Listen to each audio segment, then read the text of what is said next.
नमस्कार, नेशनल खबर पे आपका स्वागत है। मैं हूं श्वेता रंजन। आज बात करेंगे बंगाल में चल रही राजनीतिक उठापटक को लेकर। जी हां, इस साल बंगाल में, वेस्ट बंगाल में विधानसभा चुनाव होने हैं और ये जो पश्चिम बंगाल का विधानसभा चुनाव जो आने वाला है उसको लेकर भाजपा और टीएमसी के बीच जैसे शह और मात का खेल लगातार चल रहा है। टीएमसी से लगातार अंदरूनी आवाजें जो हैं वो उठ रही हैं, कलह की और विरोध की आवाजें उठ रही हैं। आपको पता ही है कि शुभेंदु अधिकारी ने पिछले दिनों टीएमसी छोड़कर भाजपा का दामन थामा और उसके बाद अभी पिछले दिनों शताब्दी रॉय ने, जो टीएमसी से की नेता हैं, उन्होंने भी कहा कि नहीं, उनको पार्टी में वो तवज्जो, वो जगह नहीं दी गई है जो उनको मिलनी चाहिए थी। तो ये जो पार्टी के अंदर से आवाजें उठ रही हैं उसको लेकर टीएमसी के माथे पर जो है चिंता की लकीरें हैं। चलिए आपको पहले बता दें कि पश्चिम बंगाल में 294 विधानसभा सीटें हैं और साल 2011 के बंगाल विधानसभा चुनाव में दीदी यानी ममता बनर्जी ने 34 साल से बंगाल की सत्ता पर काबिज पार्टी सीपीआईएम को सत्ता से बेदखल कर दिया था और फिर मुख्यमंत्री की कुर्सी पर बैठी थी। 10 साल से वो पश्चिम बंगाल की मुख्यमंत्री हैं। पार्टी का जो है टीएमसी का वहां एक स्ट्रॉन्ग होल्ड है पश्चिम बंगाल में, लेकिन टीएमसी के नेता एक के बाद एक जिस तरह से पाला बदल की राजनीति कर रहे हैं, तो भाजपा उसको भुनाने की पूरी कोशिश कर रही है, राजनीतिक रोटियां सेक रही हैं और प्रदेश में सरकार बनाकर भाजपा जो है वहां पर भगवा लहर लहराना चाहती है, वहां भाजपा के नाम की मुहर लगाना चाहती है। तो टीएमसी और भाजपा जो दोनों ही पार्टियां हैं, बिल्कुल एक दूसरे से जैसे इनकी नाक की लड़ाई जो है वो शुरू हो चुकी है।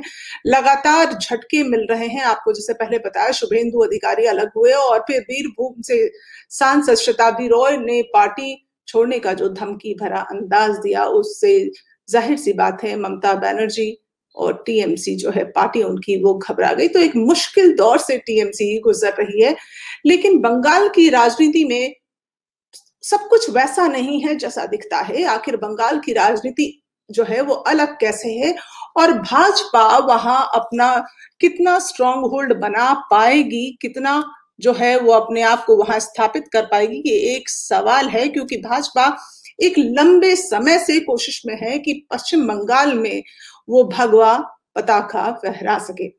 तो चलिए डिस्कस करते हैं कि भाजपा का जो है पश्चिम बंगाल में क्या वजूद है अभी मौजूदा हालात में। पहले इसका नकारात्मक पक्ष और फिर हम लोग डिस्कस करेंगे कि सकारात्मक पक्ष क्या है। तो भाजपा का जो नकारात्मक पक्ष है पश्चिम बंगाल में, वो ये है कि 2-3 पॉइंट्स हैं। जैसे पहला अगर मैं कहूं कि टीएमसी को टक्कर देना मुश्किल है। मैं ऐसा क्यों कह रही हूं कि टीएमसी जो है वो पश्चिम बंगाल में एक स्ट्रॉन्ग होल्ड रखती है। पश्चिम बंगाल में भाजपा का जो संगठन है अभी उतना मजबूत नहीं हुआ है जितना होना चाहिए सरकार बनाने के लिए। लगातार भाजपा टीएमसी पर प्रहार कर अपने जो संगठन है उसको मजबूती देने के प्रयास में लगी है। पार्टी नेता जो है प्रदेश के हर विधानसभा क्षेत्र में वो प्रभाव नहीं रखते। भाजपा के जो नेता हैं वो प्रभाव नहीं रखते जो कि चुनावी जीत का सफर जो है वो तय कर सके, यानी कि जीत हासिल कर सके। ऐसी मजबूती अभी नेताओं में नहीं है। केंद्रीय नेतृत्व यानी केंद्र के जो नेता हैं वो लगातार दौरे पर दौरे कर रहे हैं पश्चिम बंगाल में, क्योंकि एक जो बीजेपी का जुनून है पश्चिम बंगाल में सत्ता में आने का, वो दिख रहा है। और फिर आप देखिए प्रदेश में भाजपा के पक्ष में माहौल बनाया जा रहा है। लगातार ये दौरे से ऐसा ही हो रहा है और मजबूती देने की कोशिश की जा रही है। यही वजह है कि पार्टी तृणमूल कांग्रेस और वामपंथी दलों से जोड़ तोड़ कर रही है, उनके नेताओं को तोड़ तोड़ कर अपनी तरफ लाने की कोशिश कर रही है। लेकिन ये भाजपा का एक कमजोर कड़ी है कि भाजपा का प्रदेश में अभी उतना वजूद जो है वो नहीं बन पाया है जो कि जीत के लिए जरूरी है। दूसरा पक्ष क्या है, दूसरा पॉइंट जो है वो ये है कि भाजपा हिंदुत्व की राजनीति के लिए जानी जाती है। भाजपा ने भले ही देश भर में भगवा पताका जो है वो बुलंद किया है और एक मजबूती देने की कोशिश की है पार्टी को। लेकिन पश्चिम बंगाल की राजनीति बेशक इससे अलग है। राज्य में 27 से 30% जो है मुस्लिम मतदाता हैं, जिस पर तृणमूल कांग्रेस, आप कह लीजिए वाम दल कांग्रेस, और फिर अब तो ओवैसी की पार्टी AIMIM, सबने अपनी अपनी निगाहें गड़ा रखी हैं। मौजूदा हालात में अगर आप देखें तो राज्य आज हिंदू मुस्लिम लाइन पर ध्रुवीकरण के लिए संवेदनशील है। जो आजकल जैसा हो रहा है, हिंदू मुस्लिम विचारधारा में एक टकराव, एक लाइन, एक लकीर खींच दी गई है। आप इसको किस पार्टी को दोष देंगे, लेकिन एक जो विभाजन की लकीर जो दिखती है और हिंदू मुस्लिम वोट का जो ध्रुवीकरण किया जा रहा है वो साफ है। और ऐसा पश्चिम बंगाल में ये एक बहुत ही स्ट्रॉन्ग फैक्टर है। इसलिए आप देखिए हर पार्टी जो है लगातार मुस्लिम मतदाताओं को अपनी तरफ खींचने की कोशिश कर रही है। ओवैसी बंगाल के मुसलमानों के लिए खुद को मसीहा बताते हैं, तो ममता बनर्जी उनको बाहरी करार देती हैं और खुद को मुसलमानों का रहनुमा बताती हैं। तृणमूल कांग्रेस की सांसद और राष्ट्रीय प्रवक्ता आप देखिए नुसरत जहां रूही ने भी पिछले दिनों 2 दिन पहले मुस्लिम कार्ड फेंका और कहा कि अगर भारतीय जनता पार्टी बंगाल में सत्ता में आ जाती है तो मुसलमानों के लिए ये खतरनाक हो सकता है, क्योंकि भाजपा जो है कोरोना से भी ज्यादा खतरनाक है और मुसलमानों की उल्टी गिनती शुरू हो जाएगी द मोमेंट वो पावर में आते हैं बंगाल में। तो मुसलमानों के लिए उल्टी गिनती शुरू हो जाना, ये एक कोशिश है टीएमसी का कि जो मुसलमान वोट है वो भाजपा की तरफ किसी भी वजह से ना खिंच जाए। टीएमसी पुरजोर कोशिश में लगी है कि ममता बनर्जी जो है एक बार फिर सत्ता में आए। तो ये एक दूसरा मुद्दा था। तीसरा है किसानों का मुद्दा भाजपा को दर्द दे सकता है। दिल्ली में आप देखिए, पंजाब, हरियाणा, हर जगह के किसान पिछले 53 दिनों से है लगातार आंदोलन कर रहे हैं। केंद्र सरकार के 3 नए कृषि कानूनों के विरोध में किसान जो है वो लगातार आंदोलनरत हैं। ऐसे में भाजपा लगातार कोशिश कर रही है कि बंगाल में जाकर किसानों के लिए अलग अलग तरह के ऐलान किए जा सके, वहां पर जाकर किसानों को लुभाया जा सके और किसानों के लिए नई नई योजनाओं की घोषणा की जा रही है। लेकिन जिस तरह से किसान आंदोलन में किसानों ने आत्महत्याएं की है या फिर कई किसानों की मौत हुई है, उससे किसानों के बीच में एक आक्रोश जो है वो बढ़ गया है और किसी भी कीमत पर वो सरकार के सामने झुकने को तैयार नहीं है। अब ऐसे में जब भाजपा जो है वो प्रदेश में, पश्चिम बंगाल में जाकर किसानों के लिए घोषणा करती है और वहां जाकर किसान के घर में भोजन करती है भाजपा, तो और लगातार यह दावा कर रही है कि राज्य सरकार जो है, राज्य में जो किसान हैं पश्चिम बंगाल में, उनकी दुर्दशा का जो कारण है वो ममता बनर्जी है, क्योंकि ममता बनर्जी ने उन तक योजनाओं को पहुंचने ही नहीं दिया। बंगाल के 70 लाख किसानों में 23 लाख किसानों ने केंद्र सरकार को योजना का लाभ देने के लिए आवेदन भी भेजा है और इस बात को भाजपा ने मुद्दा बनाया है और भाजपा जो है इस मुद्दे को भुनाकर सिंहासन तक पहुंचने की कोशिश कर रही है। लेकिन आप देखिए कि जिस तरह से किसान आंदोलन जो दिल्ली के अलग अलग बॉर्डर्स पे, मुहाने पर हो रहा है और देश भर के किसान इकट्ठा है, तो ऐसे में किसानों का जो रुख है केंद्र सरकार की तरफ, खासकर जो नाराजगी है पार्टी की तरफ, भाजपा की तरफ, वो चुनाव में जरूर दिख सकती है। अब बात करेंगे हम कि किस तरह भाजपा अगर चाहे तो सत्ता में आ सकती है। भाजपा के लिए क्या वो सकारात्मक पक्ष हैं जो उन्हें सत्ता तक पहुंचने, सिंहासन तक पहुंचने में मदद कर सकती है। तो सबसे पहले है एंटी इनकम्बेंसी फैक्टर, यानी सत्ता विरोधी लहर, जो कि ममता बनर्जी के खिलाफ काम कर रही है प्रदेश में। कुछ समय पहले तक ममता बनर्जी की पार्टी बंगाल की सबसे मजबूत पार्टी के रूप में दिख रही थी, या फिर हम यूं कह लें कि 5 साल पहले तक ये सोचा भी नहीं जा सकता था या कल्पना भी नहीं की जा सकती थी कि साल 2021 में जो चुनाव होंगे, विधानसभा चुनाव, उसमें ममता बनर्जी की पार्टी को अपने वजूद के लिए, अपने अस्तित्व के लिए इस कदर जो है जूझना होगा, इस कदर पूरी जान लगानी पड़ेगी, क्योंकि अभी टीएमसी जो है एक मुश्किल दौर में गुजर रही है और अगर वक्त रहते टीएमसी ने सही चालें नहीं चली तो ये पार्टी के लिए खतरनाक हो सकता है। साल 2011 में जिस तरह कांग्रेस के नेताओं का जो पलायन कर ममता बनर्जी की पार्टी सत्ता में आई थी, आज लग रहा है जैसे वो पूरा का पूरा चित्र जो है वो दोहराया जा रहा है और वैसा ही पलायन टीएमसी में बीजेपी के लिए हो रहा है। तो भाजपा राज्य में प्रबल ताकत के रूप में आप देखिए उभरी है। ममता बनर्जी बैकफुट पर दिख रही हैं।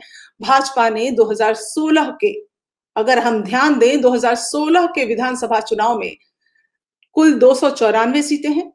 उसमें से 294 में से मात्र 3 सीटें भाजपा ने जीती थी। उस समय आप सोचिए पार्टी का अस्तित्व क्या था, वजूद क्या था प्रदेश में। 2019 के लोकसभा चुनाव में 42 में से 18 सीटें जीतने में सफल रही थी।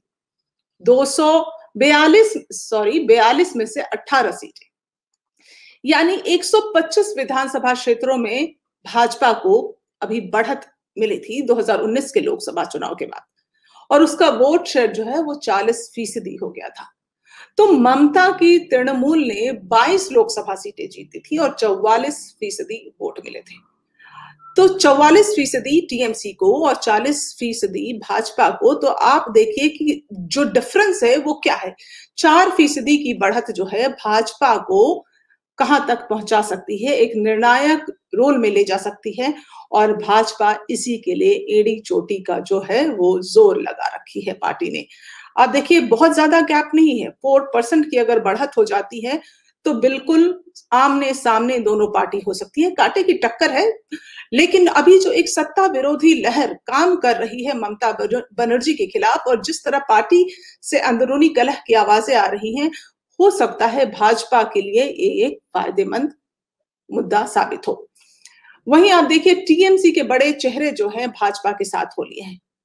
अब शुभेंदु अधिकारी का मैंने आपसे जिक्र किया, इस तरह कई लोग उनके साथ भाजपा में शामिल हो गए। बीच में आवाज भी आई कि शताब्दी रॉय जा सकती है, हालांकि उन्होंने यू टर्न लिया। तो इस तरह जो ममता बनर्जी के खुद सगे भाई, उनकी बात भी सामने आई। तो जिस तरह से पार्टी में एक बगावत का बिगुल फूका गया है और जो आवाज आ रही है ममता बनर्जी के खिलाफ, जो आवाजें उठ रही हैं, ये पूरा का पूरा मामला है भाजपा के फेवर में जा सकता है।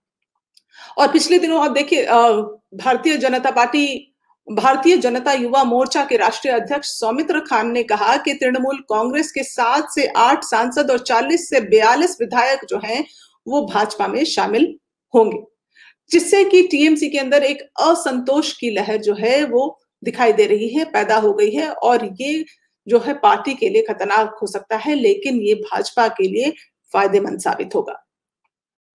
एक और मुद्दा जो ममता बनर्जी के खिलाफ काम कर सकता है वो है कि क्षेत्रीय सहयोग से वंचित है ममता बनर्जी।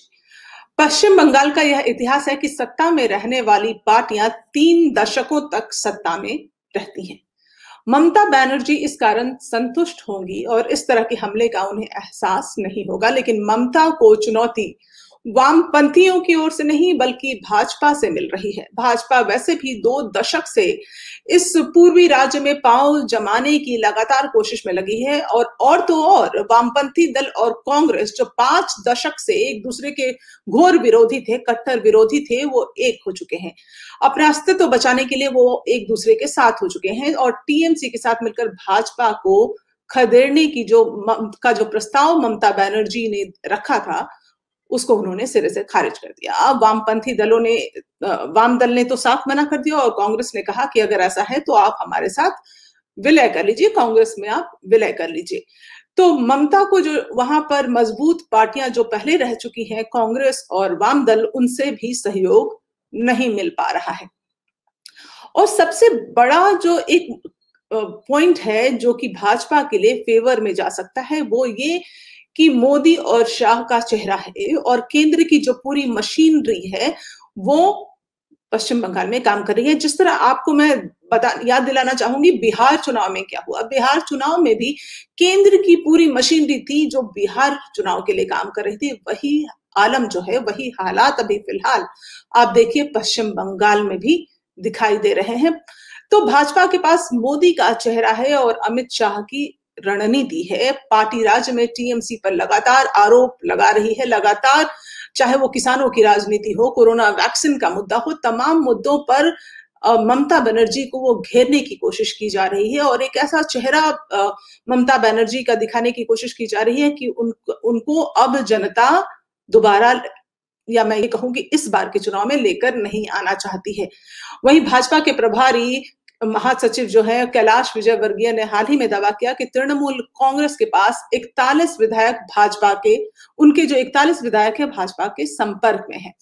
तो एक बगावत की लहर, एंटी इनकम्बेंसी फैक्टर, केंद्र की पूरी मशीनरी जिस तरह से ममता बनर्जी के खिलाफ अभी लगी हुई है, उससे ममता बनर्जी तो घबराई हुई जरूर होंगी, लेकिन भाजपा को अभी और मेहनत करने की जरूरत है प्रदेश में, क्योंकि भाजपा अगर वहां भगवा पताका लहराना चाहती है तो भाजपा को वहां जो प्रदेश में अपने संगठन को और मजबूती देना होगा और ऐसे चेहरों की जरूरत पड़ेगी जो वहां चुनाव, ना सिर्फ चुनाव लड़े बल्कि चुनाव के माध्यम से जीत भी जो है वो दर्ज करें। तो इस कार्यक्रम में फिलहाल इतना ही। आपसे फिर मिलती हूं और नए मुद्दों के साथ। अभी आप मुझे दीजिए इजाजत। नमस्कार।